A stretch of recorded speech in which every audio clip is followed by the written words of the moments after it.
ги спомна овие спортови, мислам, Битола е спортски град, нема дилеми околу тоа. Ти убаво кажа и реков дека си еден од, може би, единствен хроничар на спортот и спортското живење, избиднувањето овде во Битола, но исто така беше вклучен и како директен актер во некои клубови на кои што многу им помогна, особено во оние тешки мигови. Се сеќам 2-3 пати беше назначуван за ВД председател на фудбалскиот клуб Пелистер. На времето кога тршеше Вера Велјановска и кога беше прва наша атлетска звезда и најдобра спортистка во Македонија, беше председател на атлетскиот клуб Олимпија. Атлетскиот клуб Олимпија тогаш имаше значајна улога во атлетскиот спорт во Македонија, беше и екипен шампион. Па за тие години, тој период, како од новинар често ќе влеташе во спортските колективи, малку ќе поработеше, ќе ги ставеше работите на свое место, па ќе се повлечеше, а да не заборавам, па и денеска си председател на Сојузот на спортовите на Битола. За тие активности. Ме интересира како стигнуваше до секаде. Тоа што така, вистина е тоа, така се случуваше, беше добра работа од една страна, ама и лоша, бидејќи имаше помалку и зависи во морот, како сум јас сум, кај што не одат работите, мене ме праќаат и така натаму. Веројатно тоа е резултат на тоа што мојата посветеност. Јас бев апсолутно посветен не само на еден спорт, на сите спортови. И јас можам одговорно сега во оваа прилика да кажам дека сум еден и единствениот новинар кој што не само на спортските настани. И на спортските настани не кој што одеше на надпревар, туку еден час најмалку пред време, без доглед каков надпревар се одигрува, јас еден час можам, сакам да сум пред надпревар. Да доживеам атмосферата, да прашам нешто, да научам нешто, што не беше случај. Другите колеги идеат дури од како и 5 минути од кога ќе почне надпреварот и така натаму. Значи јас бев целосно посветен. И една втора работа што јас секој поплавно бев по спортските терени. Ги прате сите тренинзи. Јас некогаш во шега велам сега да кај сакате тренер, клајте ми од толку многу гледање, бар нешто понаучив и така натаму може да направам нешто екипа. И заради тоа многу пати се случуваше. Кога ќе дојде нови тренери, кои што прв пат доаѓаат во Битола, дали во фудбалот, во ракомет, особено во фудбалот, примерно со Илија Најдевски.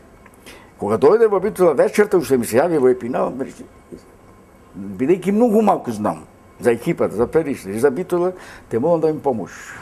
Што треба да ми дадеш информација за секој од фудбалерите, кој може, што може. Точно таа работа е. Тука е играшката. Што доаѓаат тренери, не знаат, речам, вистинските вредности на секој фудбалер и погрешни стратегии. Информации и сега наместо лево крилото игра леви бек или десни бек и така натаму. И јас имав сите податоци за сите деца.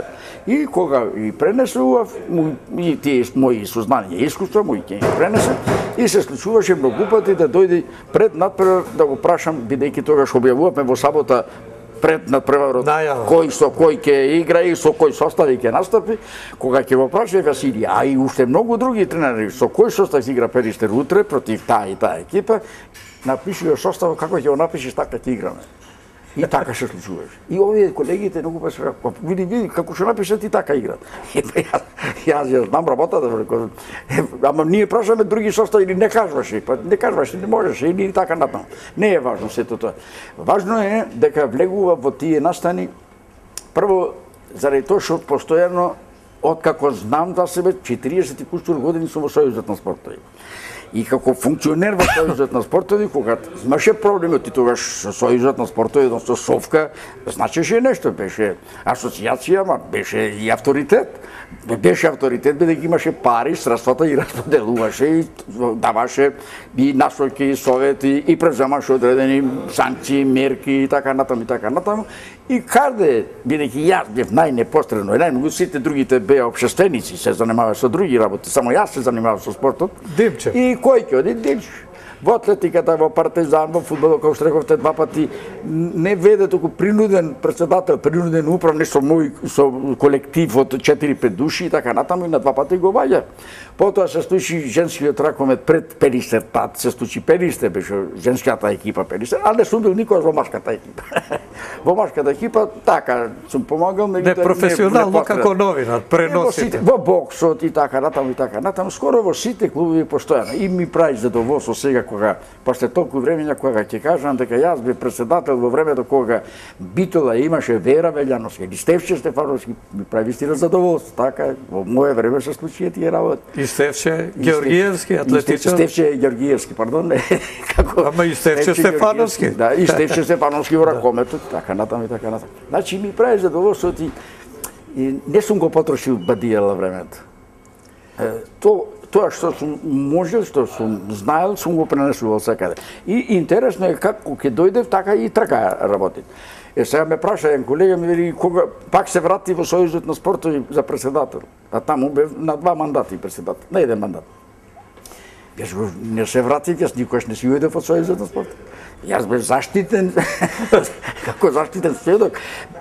Имаше доста промени во однос на политиката во спортот. И имаше јас сум задолжен за континуитетот на Сојузот. Ама мене секогаш никој не ме гиваше, мене никој не сакаше да заминам јас заради континуитетот. И така останав години во Сојузот на спортот. Еве и денеска сум таму. После толку години.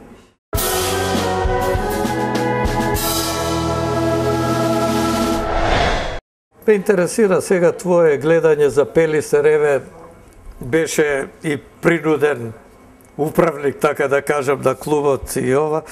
Се очекуваше некако да се вивне, да биде оној вистински фудбалски клуб и бренд на Битола, но се мачи долго време. Ови се најтешките периоди за спортот во Битола. А те прашувам, мислам дека ти си најкомпетентен да кажеш за тоа, бидејќи си упатен во сите случувања и најубаво ги знаеш сите проблеми. Јас, според моје мислење, овие се најтешките моменти за спортот, независно од тоа што Пелистер експресно се врати во фудбалот, се врати во првата лига, во прволигашката конкуренција, што со ракомето се прават напори исто така да стигне некаде тука блиску до Вардари и Металург. Меѓутоа, имајќи предвид општата политичка и секаква друга клима моментно што ја имаме, јас сметам дека ќе потрае некоја време, а би бил пресреќен ако на брзина се решат тие работи сите и да го има тоа што го бараат луѓето.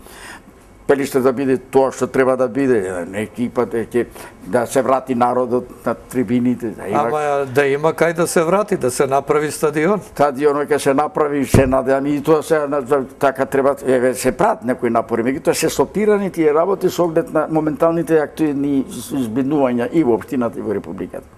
Нема не гледам сега некој решение, меѓутоа јас нека грешам јас, тешки така нека се направат тие работи што ги бараат љубителите на фудбалот во Битола.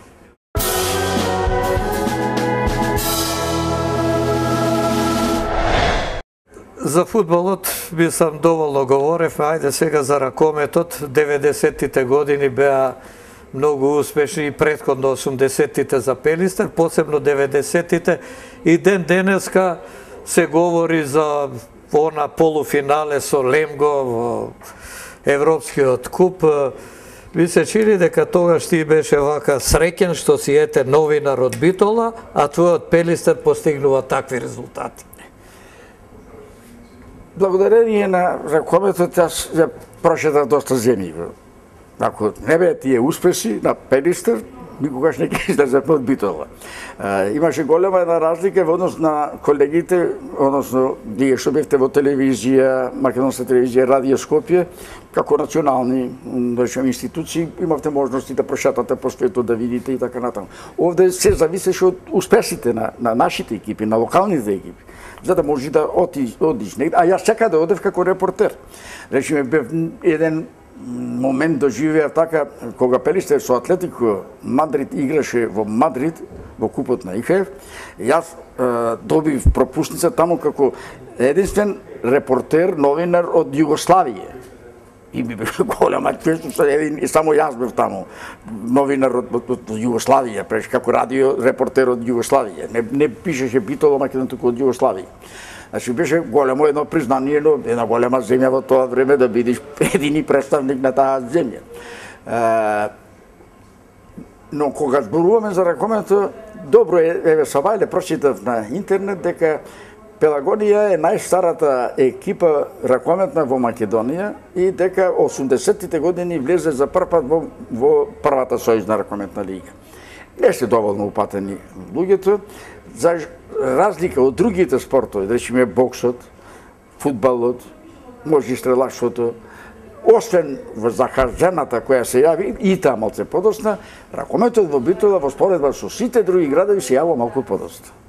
Посебно малиот ракомет. И во времето кога работничка Скопје, речеме, беше прволигаш, кога Борецот Велес исто така беше прволигаш, кога Партизанот Јевгелија исто така беше и тикве шоткавадаци беа, да речем, многу по-напред во однос на ракометот, во однос на Битола.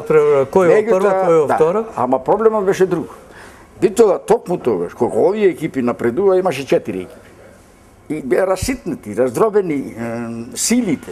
Се до 68 година, додека не се формира екипата Пелагонија, која 4 години потоа со ред играше квалификации за легување на првата лига, да, и 71 година, втора, овде во Битола беа квалификациите. Ако не беа тука во Битола, прашање ќе беше дали ќе успеевме, значи 71 година, не 81 или 80-та година, Битола го добива 10 години пред она што е објавен. Го добива првиот лига. Ова Пелагонија е формирана 58-59, но ова Пелагонија која го оствари овој резултат е со фузијата на сите екипи 68 година. Да споменеме еден колега што играше за Пелагонија, Гоце Сипковски, за жал покоен. Тројца, па благодарение, само што да го односно уште пред да почнат квалификациите во Битола, додоа тројца скопјани за да помогнат во квалификациите, односно Пелагонија да го... Да, Гоце беше па новинар, колега, наш спортски новинар во Радио Скопје. Инаку, да ви кажам, и фудбалот, меѓутоа имаше моменти кога ракометот го фрли малку во сенка, фудбалот и боксот, кој што исто така беше многу популарен. Многу популарен.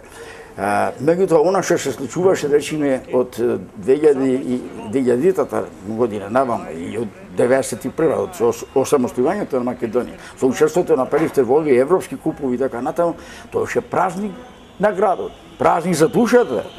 Беше невидено едно задоволство да седи да прави пренос, Пелистер да игра со Лемго, со не знам какви европски познати екипи. Тоа исто беше како... Имаше и друго задоволство. Пелистер многу играчи настапува за репрезентацијата на Македонија. Веднаш по самостојувањето. 90%. Практично Костурот и повеќе од тоа беше од овде. Беа а тоа беше големо задоволство. Подобри резултати тогаш.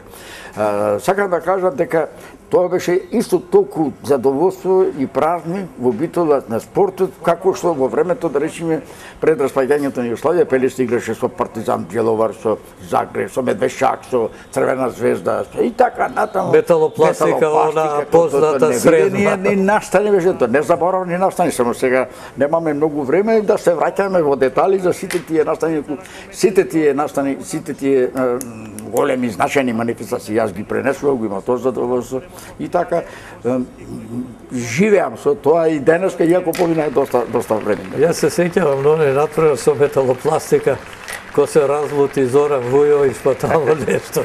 Имаше и некои конфликтни ситуации и така, меѓутоа се поминува, се заборава и сега дури така се раскажува за тие настани, тие надпревари. Да не беше инцидентот, благодарението беше несреќна работа за Битола и за Пелистер.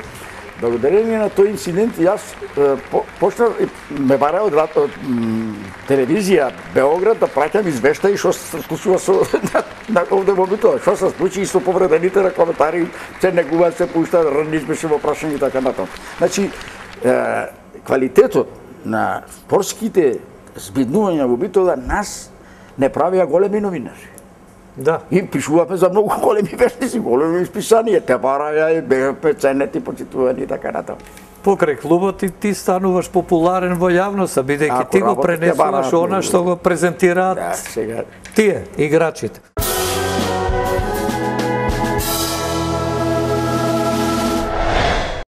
сега битолчани сигурно знаат и оние што се интересираат за литературата, да кажем дека Димче Миновски е и писател. Ти напиша неколку книги, а мотивите беа од оние легенди што се зборува и споменува порано за овде, за битолскиот крај, па колку книги се тие и вака накусо што беше содржината нивна? Прво почнав да пишувам книги за спортот. Првата книга, 69-та година, е фудбалот во Битола низ децении. Ако не беше таа книга, денеска ќе бевме... Таа ја споменавме. Денеска ќе бевме невидено сиромашни за сознанија што се случувало порано. Бидејќи ова што го имам јас напишано, внесено во книгата, го користев од луѓе живи сведоци, од кои што тогаш кога ја пишував книгата 69-та година излезе, тогаш тие имаа по 80 години. Значи непосредни учесници во сите спортски настани. Ако тие кажување не ги забележев тогаш, денеска кој ќе ги каже? Никаде ги нема, никаде не може да се сретнат, тие се живи сведоци. И ми прави најголемо задоволство што во тоа време не знам како уште млад новинар му направил тоа. Потоа излезе книгата за боксот во Битола, па сега во поново време ракометот првиот дел до квалификациите што ги спомнуваме од почетоците од 25-26 година до 71 до влегувањето во првата лига. Направив една книга за спортските легенди слична на ова, односно кои беа најдобрите спортисти, зашто поминаа годините и сега секој може да каже јас да сеќавањата, сведоштвата се друго. Ова е тоа што се случило врз основа на релевантни документи и така натаму. Еве вака кои биле вистински најдобрите спортисти на Битола. Во кој што Вера, да речеме, 4 пати, Вера Вејановска, и што посебно задоволство го истакнува, бидејќи јас тогаш бев председател во Олимпија. И така, натаму, сега има, треба да излезе шо побрзо. За фудбалот, ми се чини историјата на фудбалот во Битола на 1000 страници, првиот том, вториот дел од ракометот, стрелаштвото во Битола е завршена приказна, напишена книга и така натаму и уште неколку други книги. Но ме прашате за другото, за Ти напиша и книга една за богојавление, она во Охрид, кога се прават спектакли за фрлањето на крстот на води. Си пишував, исписанија и направив еден документарен филм од повеќе од 1 час и така натаму. Сега за овие книги што те прашав. Димче Миновски, писател. Писател, трагајќи по податоци за спортот, најдов многу други податоци за Битола. И ви кажа, ајде да ги истористам. Има, може и тога нешто да се прави. И да ви кажам, кога се пишува за спортот, тоа е исклучително одговорна и тешка работа. Заради тоа што се пишува за настани, за луѓе, уште се тука, уште се живи, нема пантара приказни, како што било, така треба се пренесат работа. А јас, кога сакам да се ослободам од до таа голема одговорност, најобјективно да ја пренесам работите во книгите за спортот, одиш на порелаксирачкото. Пливам малце во другата, во литературата. Напишав 7-8 романи, значи вкупно некаде околу 20 на книги до сега, кои што се однесуваат најмногу за она што било во средновековна Битола. И се враќа многу назад вековите, кои што никој до сега нема пишувано, или многу малку се пишува за таа работа. Една од тие книги, да речеме, како Битола паѓа по турското владење. До 1375 година. И што се случувало понатаму. После секое робство иде и отпор. Секој отпорите родолюбци, сите зоруваат за слобода и така натаму, тие приказни под страшно влијание на Карл Мај, на Брандон Ви, на Дегин и многу други такви кои што пишуваа младинско-авантуристичка литература, а јас сакам и многу ја читам таа литература, под страшно такво влијание јас почнав такви книги да пишувам, еве се напишаа 10-15 книги и така натаму, сега тоа е тоа. Па добре, ќе продолжи, само ме интересира како стигнуваш, еве да кажам за гледачите дека ти си вклучен и во македонско-српското друштво, дали си тамо председател или нешто. Исто беше вклучен и во она соработка меѓу македонците и евреите. Па ајде, како стигна и тука еве да се активираш и да се ангажираш? Има една поговорка српска, вели, бадијала работи, бадијала не седи. И ти понесе до тоа? Дружењето е важно. Јас се среќам со многу луѓе. Одејќи во овие асоцијации, организации, се среќам со многу луѓе. А тоа значи напојување со многу знаење, со размена на мишлење, ќе искористиш од секој нешто ќе научиш. Нема човек што се И тие од тебе. И тие од мене, јас од мене и така. Натаму се напојувам и така, се доградувам тоа што нешто јас имам интерес да го научам, во контактите со луѓето го учам. И сакам со секој да седнам да поразговарам и најголемо задоволство ми е и да кажам нешто, ама и да научам нешто од некој што знае повеќе од мене. Добро, Димче. Еве, мислам, вака ни раскажа за твојот живот како новинар, како хроничар, како функционер во спортските клубови овде во Битола. Исто така беше ангажиран и се уште си ангажиран многу, и тоа колку што имам информација, во гимнастиката. И тоа е еден убав, еден базичен спорт и младите треба да ги насочуваме кон тој спорт, зашто на тој начин доаѓаат и до едно здраво живење, она што го потенцираме и што сакаме да биде за тој млад свет. Па мислам дека низ оваа емисија те представив, односно самиот се представи во вистинско светло, онаков каков што си, како човек кој е посветен на работата, човек кој има голем придонес не само во спортското, туку воопшто во целокупното живење во Битола, а Битола како втор град во Македонија, значи и во целокупното живење во нашата држава. Верувам дека со Димче Миновски и натаму ќе се среќаваме. Па нема да биде чудо ако дојдат некои поубави денови за спортот овде, повторно да застане зад микрофонот и да го слушнеме неговиот препознатлив глас. Тоа беше Димче Миновски, нашата спортска легенда од овде, од Битола, од градот под Тумбекафе.